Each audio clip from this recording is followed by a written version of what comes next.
Good morning, dear students. Welcome back to online classes. Now we read English Reader, class 3rd.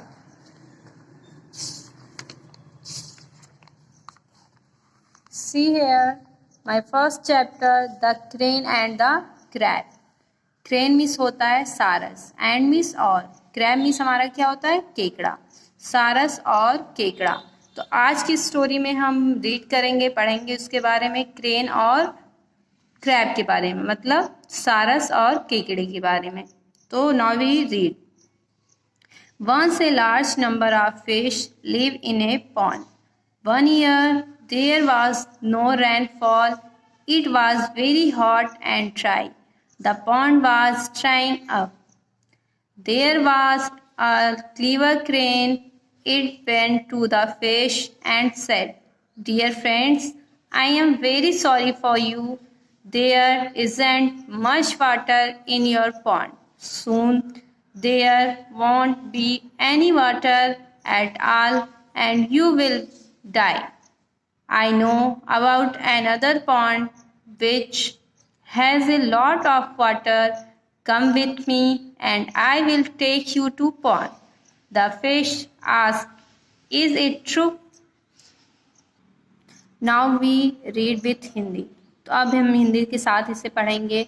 Once means होता है एक बार, ए large number मतलब होता है अधिक संख्या में, फिश मीन्स होता है मछली, लीव मीन्स होता है रहना, ए पॉन्ड मीन्स होता है एक तालाब, पॉन्ड मीन्स हमारा होता है तालाब। Once a large number of fish, एक बार अधिक संख्या में मछलियाँ, लिव इन ए पॉन्ड, एक तालाब में रहती थी। 1 ईयर मतलब होता है, 1 मीन्स होता है एक, ईयर मतलब होता है साल। 1 ईयर एक वर्ष भी कह सकते हैं या एक साल भी कह सकते हैं। 1 ईयर एक साल। There was no rainfall, there means होता है वहाँ, वाज मतलब थी, नो मीन्स कोई भी, रेनफॉल मतलब होता है वर्षा। देयर वाज नो रेनफॉल, एक साल वहाँ कोई भी वर्षा नहीं हुई, वर्षा या बारिश भी कह सकते हैं। It was very hot and dry, it means ये, वाज मतलब था, वेरी मीन्स बहुत, हॉट मीन्स होता है गर्म और ड्राई मीन्स होता है सूखा। ये बहुत गर्म और सूखा था। The pond was drying up, pond means होता है तालाब, वाज मीन्स होता है था, ड्राइंग मतलब सूख रहा था। The pond was drying up, तालाब सूख रहा था। There was a clever crane, there means होता है वहाँ, वाज मतलब था, ए मीन्स एक, क्लीवर मीन्स होता है चालाक, और क्रेन मीन्स हमने बताया आप लोगों को, क्रेन मीन्स होता है सारस। There was a clever crane, वहाँ एक चालाक सारस था। It went to the fish, went means होता है जाना, जो कि गो की सेकेंड फॉर्म होती है, और फिश मीन्स होता है मछली, और सेड मीन्स होता है कहना। It went to the fish, वह मछली के पास गया, एंड सेड और कहा, डियर फ्रेंड, फ्रेंड्स मतलब होता है मित्र, डियर फ्रेंड्स प्रिय मित्र, I am very sorry for you, I am मतलब मुझे, वेरी मीन्स बहुत, सॉरी मतलब यहाँ सॉरी से रिलेटिव दुख, इसको पढ़ेंगे। आई am very sorry for you, मुझे तुम लोगों के लिए बहुत दुख हो रहा है, या मैं तुम लोगों के लिए बहुत अधिक दुखी हूँ। There isn't much water in your pond, there means वहाँ, इजेंट मतलब नहीं रहा, मच मतलब ज़्यादा या अधिक, वाटर मीन्स होता है पानी, योर पॉन्ड मतलब तुम्हारे, योर मीन्स तुम्हारे, पॉन्ड मीन्स तालाब में, वहाँ तुम्हारे तालाब में अधिक पानी नहीं रहा। सून there won't be any water at all and you will die, you will be die। soon जल्द ही, देर मीन्स वहाँ, won't be any water कोई भी पानी नहीं बचेगा, at all और तुम सब, and you will die और तुम सब मारे जाओगे या मर जाओगे। soon there won't be any water at all and you will die, जल्द ही वहाँ पानी नहीं बचेगा और तुम सब मर जाओगे। आई नो, मैं जानता हूँ, नो मीन्स होता है जानना, अबाउट मतलब के बारे में, अनदर मतलब होता है दूसरे, पॉन्ड मीन्स तालाब के। I know about another pond मैं दूसरे तालाब के बारे में जानता हूँ। विच मतलब होता है जो। Has a lot of water, which has a lot of water, lot मतलब होता है अधिक या ज़्यादा, वाटर मीन्स होता है पानी। I know about another pond, मैं एक दूसरे तालाब के बारे में जानता हूँ। Which has a lot of water, जिसमें अधिक पानी है। कम विथ मी, कम मतलब आओ, विथ मतलब होता है साथ में, मी मीन्स मेरे, कम विथ मी मेरे साथ आओ, एंड मीन्स होता है और। आई विल टेक, टेक मतलब होता है ले जाना, यू मतलब होता है तुम्हें, टू पॉन्ड मतलब तालाब तक। कम विथ मी मेरे साथ आओ, and I will take you to pond, मैं तुम्हें तालाब तक ले जाऊंगा। द फिश आस्क्ड, फिश मतलब होती है मछली, आस्क मीन्स होता है पूछना। द फिश आस्क्ड, मछली ने पूछा। Is it true, is means क्या, इट मीन्स ये, ट्रू मतलब सत्य है, क्या ये सत्य है, या कह सकते हैं क्या ये सही है। ठीक है, तो आज हमने इतना पढ़ा फर्स्ट वीडियो में। नेक्स्ट वीडियो में आप लोगों को और भी पढ़ाया जाएगा, तब तक के लिए इसे अच्छे से लर्न करें, रीड करें। The crane said, of course it is. I will take one of you to the other pond and show it to you, then you will believe me. The fish agreed and sent one of them with the crane. The crane showed the pond to the fish and brought it back. This fish told its friends all about the lovely pond. तो first of all हमने पहले इसे read किया, अब हम इसे हिंदी के साथ रीड करेंगे। Okay. The crane said, said means होता है कहना और क्रेन मीन्स होता है सारस। द क्रेन सेड, सारस ने कहा। ऑफ कोर्स मतलब होता है वास्तव में। इट इज, ऐसा है। I will take one of you to the other, I will take, take means हो जाता है ले जाना, और वन मतलब एक, ऑफ यू मतलब तुम में से एक को, अदर मीन्स होता है दूसरे, और पॉन्ड मीन्स होता है तालाब, शो मीन्स होता है दिखाना, इट टू मतलब तुम में से। I will take one of you to the other, I will take one of you, मैं तुम में से एक को ले जाऊंगा, टू द अदर पॉन्ड, दूसरे तालाब पर, एंड शो और दिखाऊंगा, इट टू यू, तुम्हें इसे।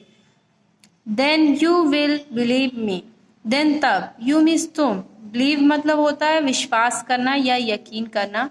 Then you will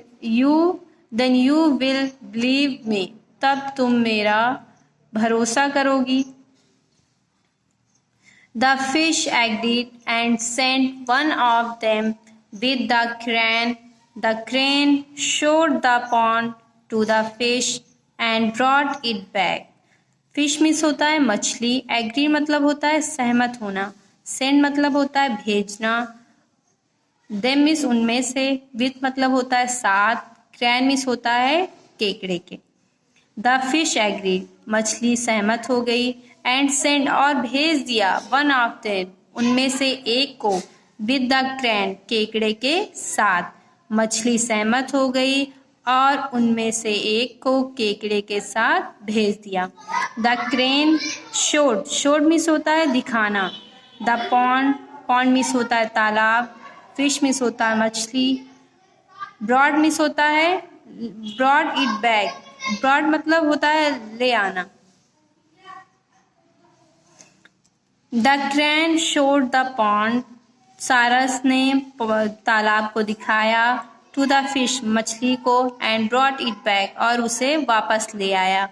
the fish told it's friend, this fish, this मतलब होता है इस, फिश मीन्स होता है मछली, टोल्ड मतलब होता है बताना, फ्रेंड्स मतलब होता है दोस्तों को, अबाउट ऑल अबाउट मतलब उस सब के बारे में, लवली मतलब होता है सुंदर, पॉन्ड मीन्स होता है तालाब।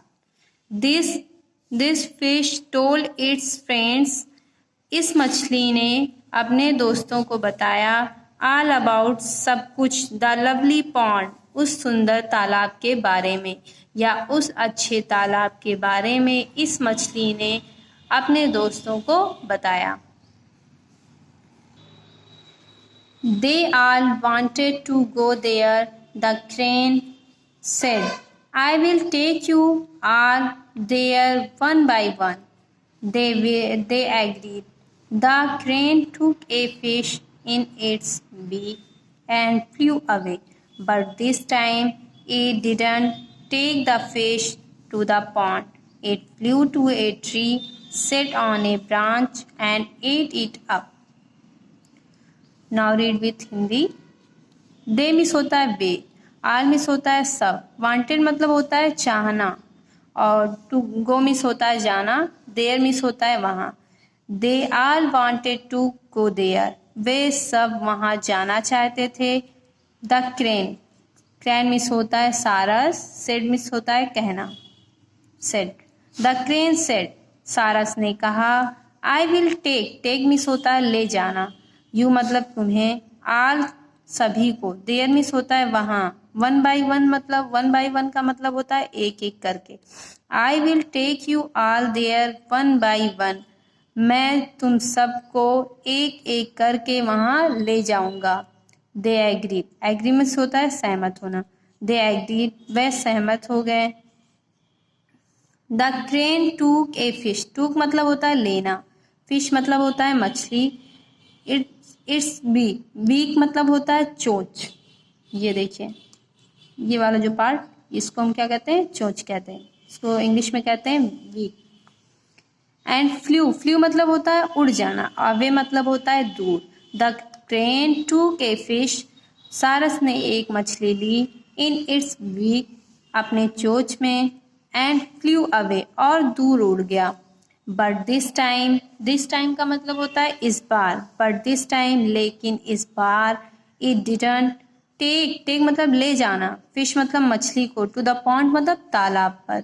It didn't take the fish to the pond, लेकिन इस बार उसने मछली को, ये मछली को तालाब तक नहीं ले गया. It flew to a tree, it means, ये फ्लू मतलब होता है उड़ जाना, ट्री मिस होता है पेड़. It flew to a tree, वह एक पेड़ पर उड़ गया. Sat on a branches, it flew, ये उड़ा, टू ए ट्री, एक पेड़ से, it flew to a tree, यह एक पेड़ से उड़ा. Sat on a branch, sat मतलब बैठ गया, ब्रांच मतलब होती है शाखा. एंड एट मतलब होता है खाना, ठीक है. फर्स्ट फॉर्म हमारी ईट होती है, फिर हमारा एट होता है, और थर्ड हमारा एटेन होता है. तो first eat, ate, eaten. It flew to a tree, यह एक पेड़ से उड़ा. Sat on a branch, sat मतलब बैठ गया, ऑन ए ब्रांच एक शाखा पर, एंड एट इट अप और उसे खाने लगा. Next paragraph. It then went to the pond, took another fish and ate it up. In this way, the crane ate up all the fish in the pond. It thought, I am very clever. It then, यह तब, went गया, went मतलब होता है जाना, और pond miss होता है तालाब पर. It then, यह तब, went to the pond, यह तब तालाब पर गया. टूक अनदर फिश, टूक मतलब होता है लेना, अनदर मीन्स होता है दूसरी, फिश मतलब होता है मछली. टूक अनदर फिश, दूसरी मछली ली. And ate it up, ate मतलब होता है खा जाना, एंड एट इट अप और उसे खा गया. In this way, in this way मतलब होता है इस तरीके से या इस रास्ते से. इन दिस वे, इस तरीके से. The crane ate up all the fish in the pond, crane means होता है सारस, एट मिस खा गया, ऑल द फिश मतलब सभी मछलियों को, और पॉन्ड मिस होता है तालाब की. The crane ate up all the fish in the pond, सारस तालाब की सारी मछलियों को खा गया. इट थॉट, ये सोचा. I am very clever, clever means होता है चालाक, वेरी मिस होता है बहुत, आई एम वेरी क्लीवर, मैं बहुत ज़्यादा या बहुत अधिक चालाक हूँ. There were now no fish in the pond, but there was a crab. The crane went to the crab and said, There isn't much water in the pond, and it will soon dry up. Shall I take you to the other pond? Read with Hindi. There means होता है वहाँ, now means होता है अब, no means कोई भी, fish means मछली, pond means होता है तालाब में। There were now no fish in the pond, अब वहाँ के तालाब में कोई भी मछली नहीं बची। बट मीन्स होता है लेकिन, वाज मीन्स होता है था थी, क्रैब मीन्स होता है केकड़ा। But there was a crab, लेकिन वहाँ पर एक केकड़ा था। The crane went to the crab, went मतलब होता है जाना, क्रैब मीन्स केकड़े के पास, एंड मीन्स और, सेड मीन्स होता है कहना। The crane went to the crab, सारस केकड़े के पास गया, एंड सेड और कहा, there isn't much water in the pond. There means वहाँ, इजंट मच वाटर, इजंट मतलब होता है नहीं है अब, मच वाटर मतलब होता है अधिक पानी या ज़्यादा पानी, इन द पॉन्ड मतलब तालाब में, वहाँ के तालाब में अधिक पानी नहीं है। And it will soon dry up, and means और, इट विल सून मीन्स होता है जल्द ही, ड्राई अप मतलब होता है सूख जाना, and it will soon dry up, और ये जल्द ही सूख जाएगा। Shall I take you to the other pond. Shall means यहाँ क्या कहेंगे, क्योंकि यहाँ पे क्वेश्चन मार्क है। शैल आई टेक मीन्स होता है ले जाना, यू मीन्स तुम्हें, अदर मीन्स मतलब दूसरे, पॉन्ड मीन्स तालाब में। शैल आई टेक, मैं तुम्हें ले जा सकता हूँ, टू द अदर पॉन्ड, दूसरे तालाब में। The crab said, all right, crab said, केकड़े ने कहा, सेड मीन्स होता है कहना, ऑल राइट सब कुछ ठीक है, ऑल राइट मतलब जैसे जहाँ यूज़ करते हैं, जहाँ पूछा जाता है कि सारी चीज़ें ठीक हैं, तो वहाँ पे उसका वन वर्ड्स आप यूज़ कर सकते हैं, ऑल राइट मतलब सब कुछ ठीक है। द क्रैब सेड, केकड़े ने कहा, ऑल राइट सब ठीक है, but don't take me in your beak, but means लेकिन, डोंट टेक मत ले जाना, मी मीन्स मुझे, इन योर बीक मतलब चोच में, लेकिन तुम मुझे अपनी चोच में मत ले जाना। I may fall down, let me on your neck. I may fall means होता है गिरना, डाउन मीन्स नीचे, आई मे फॉल डाउन मैं नीचे गिर जाऊंगा। लेट मतलब होता है ले जाना, मी मतलब मुझे, ऑन योर नेक मीन्स होता है गर्दन, let me be on your नेक मुझे अपनी गर्दन पर ले जाओ। तो आई होप आपको ये वीडियो अच्छी लगी हो, और थोड़ा सा हमारा पैराग्राफ बच गया है, नेक्स्ट पार्ट में आपको ये पढ़ा दिया जाएगा, और जो ना आपको समझ में आया उसे कमेंट में ज़रूर बताइएगा आप लोग। नेक्स्ट वीडियो में आपको नेक्स्ट पार्ट उसमें पढ़ाया जाएगा।